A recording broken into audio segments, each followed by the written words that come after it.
जी हां, सही सुना है आपने। बढ़ते कोरोना को देखते हुए सरकार बिल्कुल अलर्ट है। चिकित्सा मंत्री ने अधिकारियों के साथ आपात बैठक बुलाई है। बुखार या जुकाम होने पर तुरंत डॉक्टर से संपर्क करें, मास्क लगाएं और साफ सफाई का ध्यान जरूर रखें। ये गजेंद्र सिंह कह रहे हैं। भीड़ भाड़ में जाने से बचें, गजेंद्र सिंह खीफसर कह रहे हैं। प्रदेश में डराने लगा है कोरोना। राजस्थान की बात ही करें तो 32 केसेस आ चुके हैं, 2 की मौत भी हो गई है। राजस्थान में कोरोना के 9 नए केसेस सामने आ चुके हैं। जयपुर में सबसे ज्यादा कोरोना केसेस मिले हैं। देश भर में कोरोना के मामले बढ़ते हुए नजर आ रहे हैं और इस बढ़ने के बीच राजस्थान में भी संक्रमण फिर से फैलने लगा है।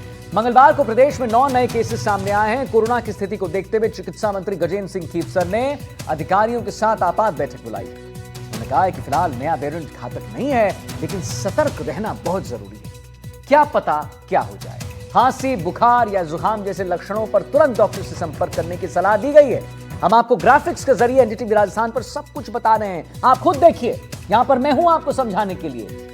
तो जुकाम जैसे लक्षणों पर तुरंत डॉक्टर से संपर्क करने की सलाह दी गई है।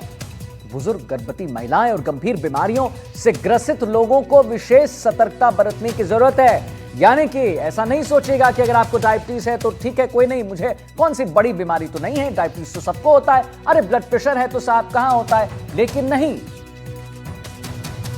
बीमारियों से ग्रसित लोगों को विशेष सतर्कता बरतने की जरूरत है। गजेंद्र सिंह खीफसर ने आमजन से अपील की है कि वो भीड़ भाड़ में जाने से बचें, मास्क जरूर लगाएं और साफ सफाई का विशेष ध्यान रखें।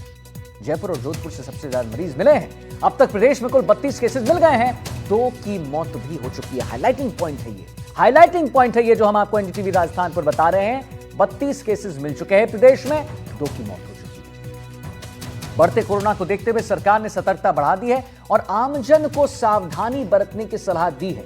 आप भी बच के रहें। देश भर में बढ़ते कोरोना मामले के बीच राजस्थान में भी संक्रमण का खतरा बढ़ चुका है। मंगलवार को प्रदेश में कोरोना के 9 नए केसेस सामने आ गए हैं। सबसे ज्यादा मामला जयपुर में। जितने लोग जयपुर से देख रहे हैं एनडीटीवी राजस्थान को, सुन लीजिए ध्यान से। सबसे ज्यादा मामला जो है जयपुर, आप ही के शहर जयपुर से आया है, जहां अब तक 13 संक्रमित मरीज मिल चुके हैं। राज्य में इस साल अब तक कुल 32 केसेस दर्ज हुए हैं। पिछले 3 दिन में 2 मरीजों की मौत हो चुकी है। एम्स जोधपुर से कोरोना के 2 नए मामले सामने आ चुके हैं। एम्स जोधपुर से 2 नए मरीज मिले हैं। एसएमएस जोधपुर में भी 2 कोरोना पॉजिटिव मरीज मिले हुए हैं। बीला लाभ जयपुर से 4 और अनाविक डायग्नोस्टिक से 1 पॉजिटिव केस सामने आया है। जयपुर के बाद जोधपुर में 6, उदयपुर में 4, अजमेर, बीकानेर, डीडवाना, फलौदी और सवाई माधोपुर में भी केसेस मिल चुके हैं। सुशांत पारिक हमारे साथ इनपुट एडिटर इस पर और जानकारी देंगे। सुशांत, जयपुर में कहीं ना कहीं देखिए केसेस में बढ़ोतरी देखने को मिल रही है और पूरे प्रदेश में 32 केसेस दर्ज किए जा चुके हैं। सुशांत, खतरे की बात यह है कि 2 की भी मौत हो गई है। कैसे बचाव किया जाए सुशांत, और क्या स्थिति, जरा हमारे दर्शकों को बताइए। देखिए, स्थिति अभी तो चिंताजनक है और इसी वजह से कल बैठक बुलाई थी चिकित्सा मंत्री ने, क्योंकि लगातार पिछले 3 दिनों में केसों की संख्या में इजाफा हुआ है। कल 9 नए केस आए और जयपुर में सबसे ज्यादा 13 केस हैं। आंकड़ा अब तक 32 का हो चुका है। जयपुर के अलावा जोधपुर में भी और उदयपुर, अजमेर, बीकानेर, डीडवाना, फलौदी, सवाई माधोपुर में भी केस मिले हैं। यानी अलग अलग जिलों में केस जो है मिलने की जो संभावनाएं, जिसकी बात हम लगातार कर रहे थे कि इसका विस्तार हो रहा है, वो होने लगा है। और एक विदेशी युवक, बाहर से आने वाले एक युवक के भी कोरोना पॉजिटिव होने की जानकारी मिली है।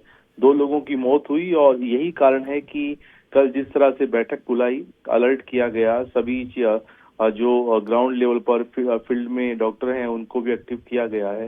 लोगों से अपील की गई है कि थोड़ा सतर्कता बरतें। जिस तरह से बच्चों के लिए, बुजुर्गों के लिए ये थोड़ा परेशानी का समय हो सकता है, तो खांसी, बुखार हो या जुकाम जैसे लक्षण हो तो डॉक्टर से संपर्क करें और इसे हल्के में नहीं लें, मास्क लगाएं, थोड़ा भीड़ भाड़ से बचें। इस तरह की चीजें जो पहले हम लोग कर चुके हैं, हमें इसकी आदत भी है, प्रैक्टिस भी है, अवेयरनेस भी है, तो उन तमाम गाइडलाइन का फिर से पालन करने का समय एक तरीके से आ गया है। पालन करने का समय आ गया है। चलिए ठीक है सुशांत, बहुत बहुत धन्यवाद करेंगे आपका महत्वपूर्ण जानकारी देने के लिए। तो राजस्थान में कोरोना के बढ़ते मामलों को देखते हुए कोटपूतली के राजकीय जिला बीडीएम अस्पताल में एनडीटीवी द्वारा व्यवस्थाओं का रियलिटी चेक किया गया। अस्पताल के पीएमओ चैतन्य जिन्हें बताया है कि फिलहाल हमारे पास 10 बेड्स का जो आईसीयू वो है तैयार है। अगर महामारी आती है तो केस बढ़ने के हिसाब से हमारे पास जो वार्ड होते हैं ना, जो आइसोलेशन वार्ड जिसको कहा जाता है, वो करीब 200 बेड ऑक्सीजन युक्त तैयार हैं।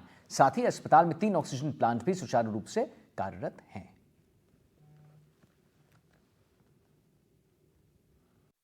अभी हम पहुंचे हैं वेंटिलेटर रूम में, जहां आप देख सकते हैं कि 14 के करीब जो वेंटिलेटर्स हैं वो यहाँ हैं, और अभी एक मरीज है वो भी वेंटिलेटर पर अभी है। और जो पूरी जो तैयारी है, वो तैयारी पूरी है, वेंटिलेटर्स 14 के करीब है, और उस पर जो पूरी व्यवस्थाएं हैं वो पूरी है। लेकिन कहीं ना कहीं जो डॉक्टर्स हैं उनकी कमी, जो मेडिकल स्टाफ की कमी जो है वो हॉस्पिटल में देखी जा रही है। हमारे यहाँ अभी हमारे साथ जो इंचार्ज है यहाँ वो मौजूद हैं, उनसे बात करेंगे और जानेंगे कि कितना जो वेंटिलेटर्स है वो काम कर रहे हैं। जी, जो वेंटिलेटर्स हैं कितने क्या हैं अपने पास अवेलेबल?